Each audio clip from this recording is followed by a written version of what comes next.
Tanah, rumah mewah, dan kos-kosan yang terletak di Kelurahan Bulotadaa dan Kelurahan Wongkaditi Timur Kota Gorontalo disita Satreskrim Polresta Gorontalo pada Rabu sore. Penyitaan dilakukan dengan membentangkan baliho yang bertuliskan laporan polisi, surat perintah penyitaan, dan surat penetapan Pengadilan Negeri Gorontalo. Kasatreskrim Polresta Gorontalo Kota, Kompol Leonardo Widarta menyebut penyitaan tanah dan bangunan dilakukan atas kasus dugaan tindak pidana pencucian uang tahun 2022 yang dilakukan oleh seorang oknum karyawan perusahaan jual beli barang harian berinisial M.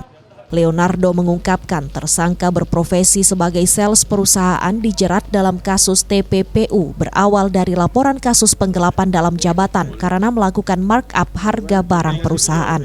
Polisi pun melakukan penyidikan dan menemukan sejumlah rekening bank tersangka M berisi uang miliaran rupiah. Uang miliaran tersebut diduga didapatkan dari hasil kejahatan yang dilakukan di perusahaan.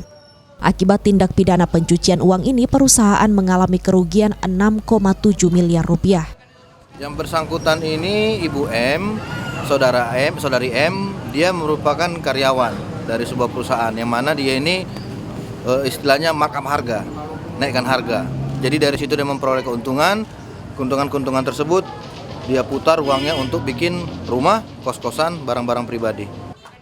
Menanggapi penyitaan tanah dan bangunan, kuasa hukum tersangka Romi Yusuf Yola keberatan dengan baliho yang tertulis telah disita tanah dan bangunan.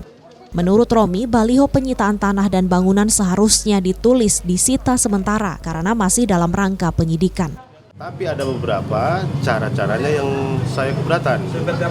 Ya, salah satunya misalnya itu baliho itu kan di situ kalau masyarakat awam baca telah disita. Nah, ini seolah-olah ini telah disita, padahal ini masih dalam rangka penyidikan.